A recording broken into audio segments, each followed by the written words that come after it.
പണ്ട് ഈ Alexander Jacob സാറേ ഒരിക്കൽ എന്നോട് പറഞ്ഞിട്ടുണ്ടായിരുന്നു, കേരളത്തിൽ പ്രവർത്തിക്കുന്ന ഡസൻ കണക്കിന് വ്യത്യസ്ത തരം മാഫിയകളെക്കുറിച്ച്.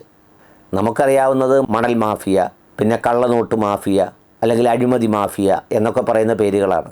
അങ്ങനെയല്ല, ഒരുപാട് തരം മാഫിയ ഉണ്ട്.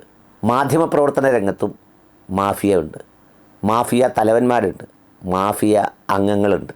നമ്മളൊക്കെ ഈ ചാനലിൽ കാണുന്ന പ്രൊഫസർ മൊട്ട അരുൺകുമാർ സാറുണ്ടല്ലോ, നമ്മളൊക്കെ വിചാരിക്കും നീതിയുടെ വിചാരധാരയായി സത്യത്തിന് കൈകാലുകൾ വച്ച രൂപത്തിൽ നീതിക്ക് വേണ്ടി മരിക്കാൻ പടവെട്ടി പടപൊരുതി ഇങ്ങനെ വല്ലാതെ നിൽക്കുകയാണ് എന്നൊക്കെ തോന്നിപ്പോവും.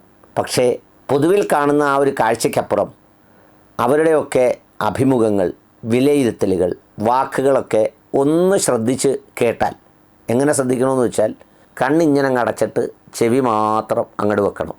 കാരണം കണ്ണ് തുറന്നു വെച്ചാൽ ആ ബുദ്ധിജീവിയുടെ കൂട്ടുള്ള ഭാവവും മാസ്മരിക പ്രകടനമൊക്കെ കാണുമ്പോൾ ചിലപ്പോൾ നമ്മൾ ആശയത്തിൽ അത്രമേൽ ശ്രദ്ധിക്കില്ല.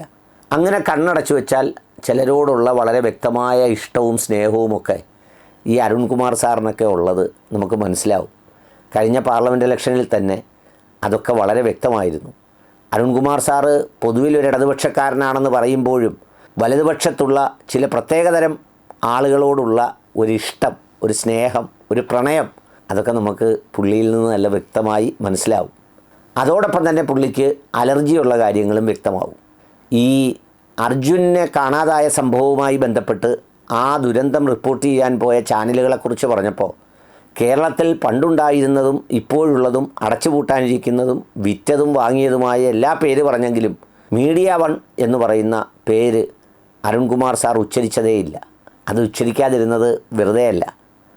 അദ്ദേഹത്തിൻ്റെ ചിന്താ നരമ്പുകൾക്കിടയിൽ ഉണ്ടായിരിക്കുന്ന ചെറിയ ചെറിയ ചെറിയ ബ്ലോക്കുകളുണ്ട്. ആ ബ്ലോക്കുകൾ കാരണമായി ചില പേരുകളൊക്കെയും ആ ഞരമ്പിൽ ഇങ്ങനെ തടഞ്ഞു പോകും. ബാക്കി പേരുകൾ മുന്നോട്ട് നമ്മുടെ ആലുവ പുഴ പിന്നെയും പിന്നെയും ഒഴുകുന്നത് പോലെ ഒഴുകുമ്പോൾ ഇത് ഒരുതരം മലബന്ധം പോലെ അങ്ങ് അമർന്നിരുന്നു പോകും.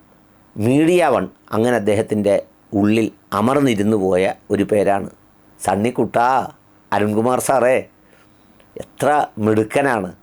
ഓർക്കേണ്ടതെന്തെന്നും മറക്കേണ്ടതെന്തെന്നും മറന്നുപോയതുപോലെ കാണിക്കേണ്ടതെന്തെന്നുമൊക്കെ നന്നായി അറിയാവുന്ന അങ്ങാണ് മുടുമുടുക്കൻ. വെറും മുടുക്കനല്ല, മുടുമുടുക്കൻ.